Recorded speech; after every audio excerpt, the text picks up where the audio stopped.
So, was PBFB 2019 a success? In this video, I'm going to break down what I think worked and didn't work about the series, what I learned and what I think might affect the next season. I always try to think of PBFB as an experiment, and when you do that, you need to examine the findings. It's important to note that I've run this kind of experiment before, first in 2012 and then again for a limited time in 2017. Both times I made a video just like this, and I will link those in the down. By the way, if you're wondering about my face, it's pretty good. My elbow, also pretty good. I can't fully extend it yet, but I'm working on it. I even got back on my skateboard last week. And I got my mouth guard, helmet, pads. Hell yeah. I've even got my butt protector. Juicy. So, the original PBFB, when that ended and after the dust settled, I examined it as best I could and I came up with a lot of different ideas. A lot of them just revolved around planning, the fact that I hadn't planned anything and how much better it would have been if I had. I mentioned the idea of event programming, tentpole content, and having a calendar of significant dates. This is all the kind of stuff that if you were going to film 2 years of your life, maybe you would keep an eye on. You would have a list of things that you knew were coming up. And I didn't. At the time, I just threw myself into it with absolutely no planning. The original PBFB didn't have any pre-production of any kind. I just had the idea, and a couple weeks later I started doing the idea. This contributed directly to a couple of things that at the time I identified as areas for improvement. One was that I had a lot of wasted footage, and there was at least one issue with storage. A hard drive died and I lost a couple of weeks worth of stuff. I suggested at the time actually doing a more kind of documentary format, including talking heads interviews. That's something that I finally incorporated in PBFB 2019. I also suggested even back then that a video every day was too much in terms of viewer retention, that I was losing people because they couldn't keep up with the daily uploads. And I suggested that if I were to do it ever again, I would take weekends off. I also said, I am not going to do it again. And look how that turned out. On to the 2017 recap. A lot of that video talks more about personal goals and personal growth than it does about the channel and the statistics. I noted that the 2017 miniseries, even though it was only a month long, had better storytelling. It overall told a more coherent narrative. The contrast between past and future Bing was really obvious. The communication between the two was really, really well done, particularly compared to the original. On a personal level, it rekindled my love of vlogging at a time when I was thinking that actually I would stop entirely. The PBFB 2017 miniseries reminded me why I did it in the first place. And I noted at the time that I wish it had been longer. It felt like I needed to continue it, but there was no more runway. That right there planted the idea for 2019 and the Kickstarter in my head. So the 2017 miniseries was a success in less tangible ways. It was a success in very personal ways, and it directly led to everything that followed. Oh, there's a bug in my coffee. Shit. Awful. I need to drink it anyway. So let's fast forward to PBFB 2019, which has now been over for several months, but my life has been chaotic and I kind of kept vlogging for a while anyway to do an epilogue. I've broken things down into 5 headings.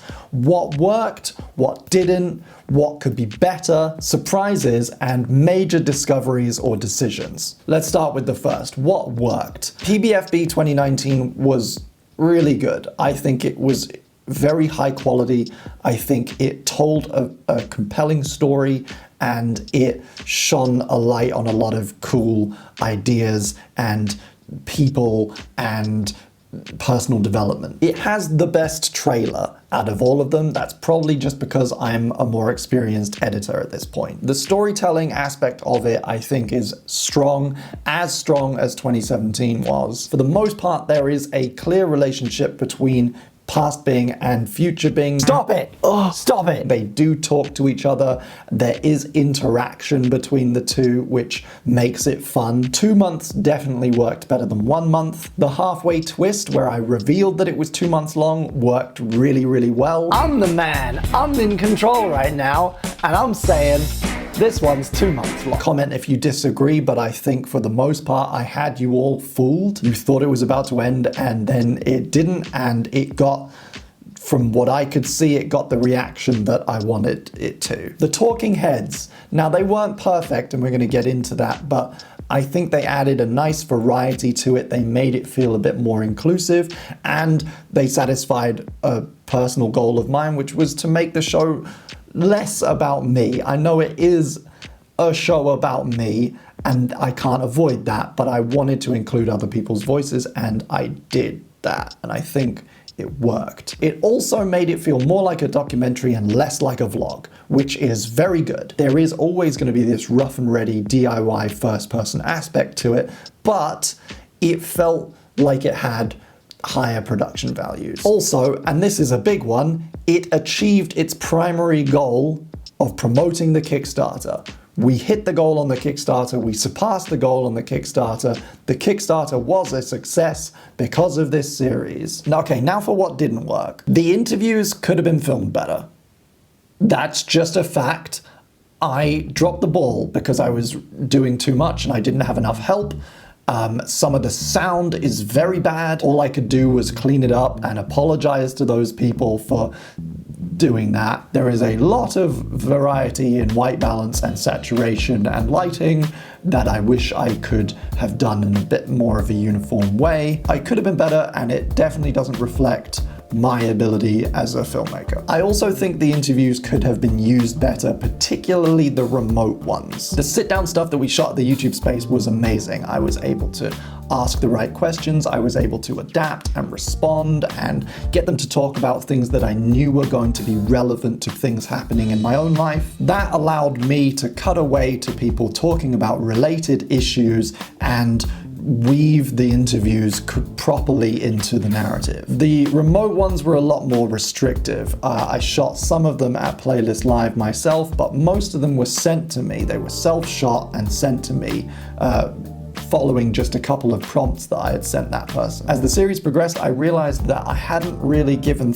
enough thought to how I was going to use them, where I was going to put them. Did they go in episodes together, bouncing off each other? Did they go at the beginning and end of the same episode? Did a past one go in a past Bing and a future one go in a future Bing? And I think if you were watching carefully, you noticed that I was trying loads of different ways of doing it. Pat's remote interview, for example, gave me a fantastic opportunity to have the future version of him react to the past version. That was amazing. And I kind of wish I'd come up with it, but others were a lot more distinctly different, and I really didn't know how best to use them. That's something that I would need to approach a lot more thoughtfully in the future to make it worthwhile. In fact, I still have some remote interviews that haven't been used, and I don't think I'll use them now. The time has passed and I didn't find a place for them, so they just go on the cutting room floor. I noted down that some episodes feel a bit bland, and I mentioned this in the show at times, that I feel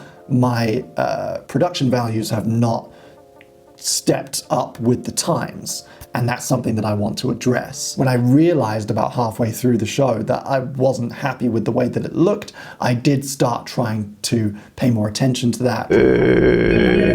Purchasing the Osmo Pocket really helped, not just because it is a really good camera, but also because it was new and using it was fun and I was learning stuff, so I was putting in a bit more time. Statistically speaking, overall this series got fewer views than the previous one, and definitely far fewer views than the original PBFB, but that is to be expected. So if we exclude the Tom Scott episode, these videos are averaging about 2,000 views at this point. Some of them around the 1.8 mark, bothering 2.4. The one that's kind of all about Matt got 35 because we tied it into Eddsworld.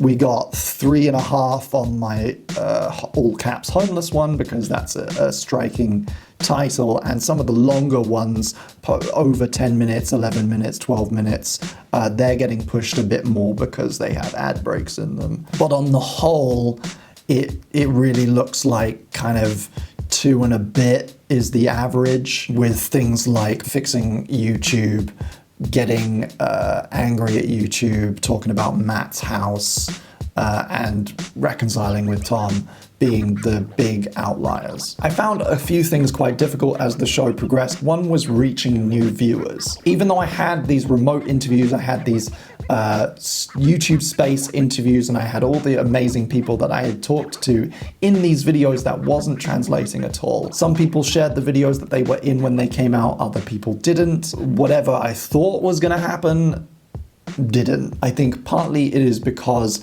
even though a guest is in the show, it doesn't mean that the whole video is about them. They are just a part of that video that is mostly still about my life. So if somebody coming to that video looking for someone else who doesn't know me, they're then gonna see me for most of it, which is off-putting. And it also may be another reason that people didn't necessarily share the videos they were in, because rightly so, the video's not focusing on them. They're not the main attraction, they're just a talking head. So one of the pretty fundamental reasons to include interview subjects in the show didn't really work. It didn't translate into more views and more attention in the way that I had hoped. I also found it really hard to place adverts. The original PBFB, most of those videos were 3 minutes, 4 minutes. It was before mid-rolls were a thing. I still roughly stick to that very loose format where there aren't really acts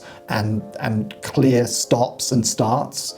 So on the longer videos where you are encouraged to put ads in, mainly to make money, but also so that the algorithm sees that you have ads and that you're playing the game, I found that difficult. And so some ad placements are really abrupt, some of them are in very strange places, and that's something that I want to consider going into the next one.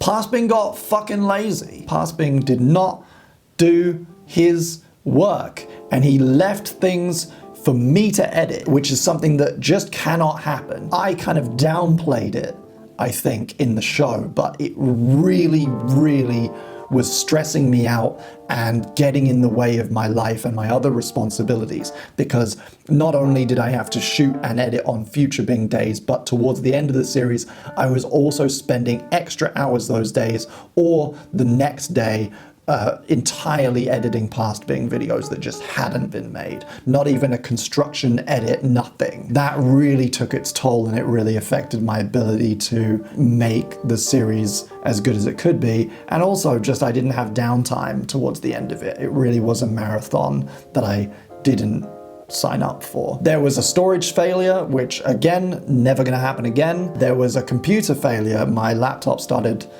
dying. Actually, I haven't yet got it fixed or replaced because I've been so busy with my house stuff, but I haven't luckily needed to be editing every single day, so it hasn't really affected me. And there were scheduling mishaps. There was one in particular where I did post after midnight, and I think the rule is now going to be in that situation that it's like 6 a.m. is the start of the day, like Groundhog Day.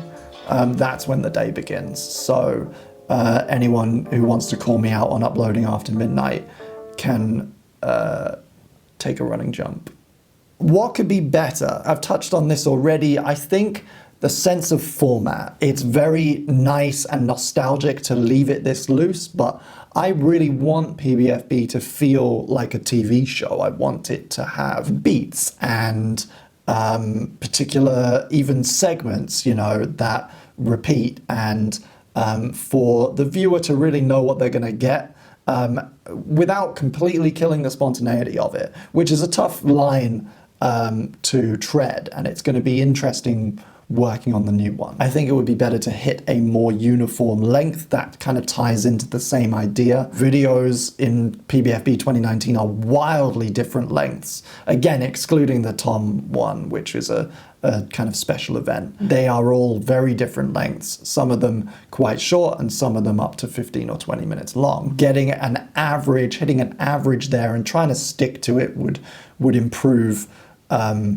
my experience of making it, because there would be less work overall, and also the experience of the viewer watching it, because they're going to know roughly how long they need to dedicate to watching PBFB every day. Again, I talked extensively about this in the show, but I want to improve my production values. This year is going to be a big equipment overhaul year for me. I've already started. I bought this little light and stand and stuff that I can take with me where I go. I got a polarizing lens for this, which I'm going to talk about in a video. Over the next 6 to 8 months, and particularly once I am settled in my new apartment, I'm going to be upgrading all of my equipment and establishing new, better workflows. On top of the technical, I've noted down that I think the way that PBFB is shot stylistically could be improved. There could be more interesting angles, a wider variety of shots.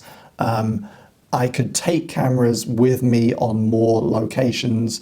I can speak in more locations. And it's worth noting that some of my favorite episodes and your favorite episodes are ones where I'm talking on the move rather than just sitting in a rectangle. I want to explore how I can better use titles, transitions, and motion graphics in PBFB. This is something generally I have just not done. PBFB, the original, and 2017 and 2019, they have their opening cards that say past being a conversation through time or future being a conversation through time, and that's basically it. And I use the same font for lower thirds in 2019, and that's basically it. I tend to stay very natural and no frills with transitions. I don't really use them. I crop in a bit, but I don't move the camera too much. I don't correct for movement that much. I don't use that much post-production apart from color correction. And although I like that naturalistic look, I think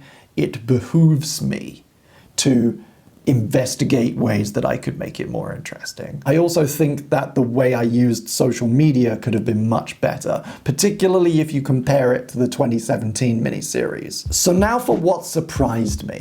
First up, I did not know that I was going to make an interactive episode ahead of time. That just happened. It was fun to shoot, it was fun to edit, it was fun to see you guys reacting to it. And it was thematically relevant. I'd like to give a big shout out to my friend Tom Bown, who I had a brief phone call with when I was working on it, and he helped me crack exactly what that episode was going to be about. It really, really helped. It was the breakthrough that I needed. So big up to Bown. Becoming homeless. Again, not something I planned. Great for story, bad for my life. Now, this is where, if you're watching closely, the house stuff starts creeping in. In episode 21, it starts becoming apparent that this is not going very smoothly. And again, I think this is something I understated in the show because I didn't want it to just be all-consuming, but I had a fucking shitty time. I had a shitty time, and it really sucked, and it has sucked.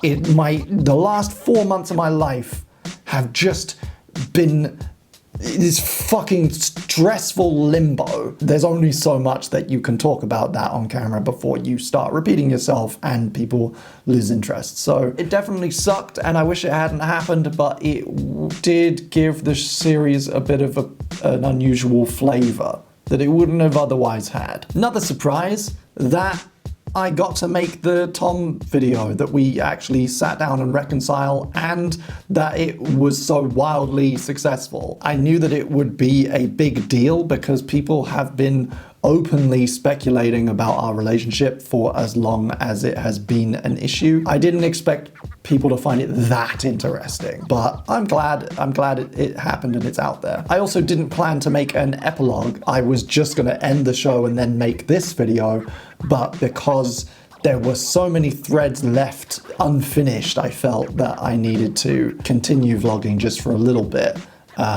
to make it all kind of make sense. Basically the whole thing was gonna be about my fucking album, and that just didn't happen. Hell, I haven't even finished the new High Five Spaceship album. The plan was that this series would kind of be about finishing that album. The whole thing, like, And it's shameless. I understand that, but the entire thing, on top of promoting the Kickstarter, was also just going to promote the release of my album, right? I was going to finish the album, and then the album was going to come out, and I was going to, like, CDs were going to arrive, and all my videos were going to be like, the album's finished, and here's the album, and here's where you can buy it, and here's how you can listen to it, and I was going to tie it all in, and Future Bing's whole 2 months was going to be about the fucking finishing the album, and it didn't. I just didn't. I only just finished it just now.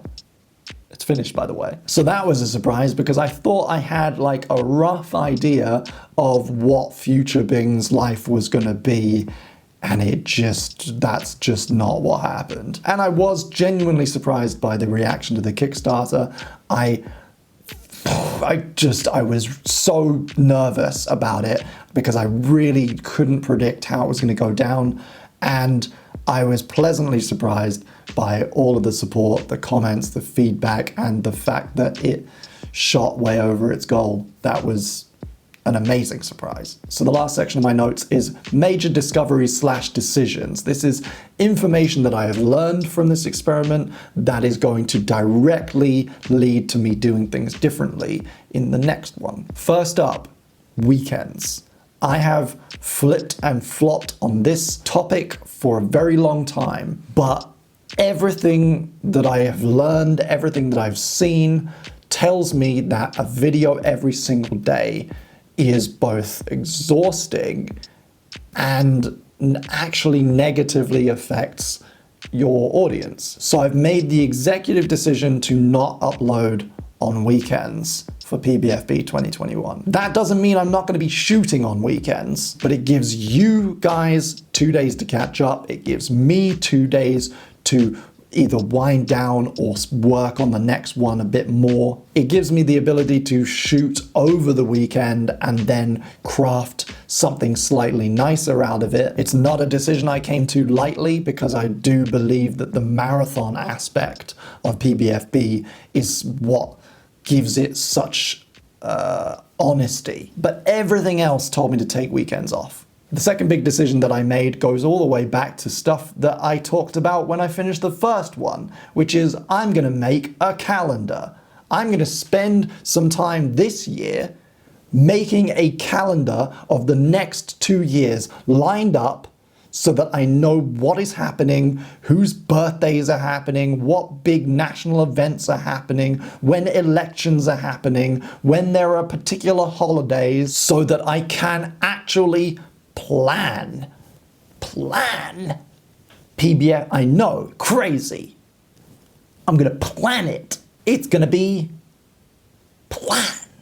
And the third and final major decision that I have made is what I'm going to be doing in the meantime. In the past, I've kind of referred to these videos as Present Bing. I'm going to keep Present Bing going throughout this year and into 2020. And it's going to be all about this process. How I'm going to plan PBFB, what equipment I'm going to use, what editing software I'm going to use, what lights I'm going to use, how I'm going to build my office, how I'm going to build my backdrops, you name it.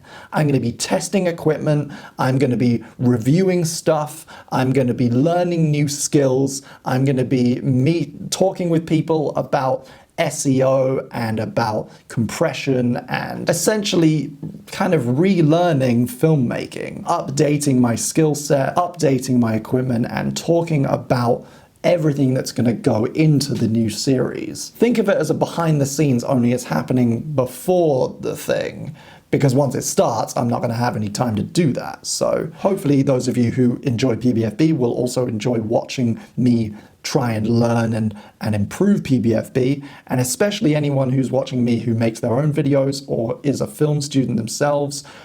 You might learn some new stuff, which is cool. So stick around on this channel, click subscribe, and make sure you turn on notifications so that you get to see the first episode of this behind the scenes series. Also make sure you follow at PBFB 2021 on Twitter. Also, 2 little plugs here I'm going to talk more about later on. First is that PBFB now has an official Patreon page. If you go to patreon.com/Bing, you can support this show in an ongoing way for just $1 or $2 a month. This is one of the best ways that you can continue to support PBFB. Also, if you didn't manage to support the Kickstarter, you can go and become a patron if you like. Also, another way to support PBFB is to get yourself a free trial of Epidemic Sound. It is an amazing service. It's what I have been using for years now to get soundtrack music for my videos. Almost all the music that you heard in PBFB 2019 came from Epidemic. And that's where you can put bug reports and screenshots and stuff if you want to help out the development.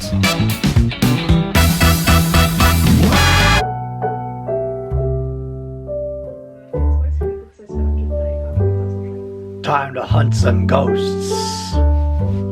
If you're a video maker, a YouTuber, an animator, anything to do with video already and you don't use Epidemic Sound, I highly recommend it. And if you use my referral code to get a free trial, I get some money and that helps me make PBFB. So check that out. That will also be linked in the down. If you do both and you supported Kickstarter already, you're my favorite person and holler at me in the comments. We'll get lunch.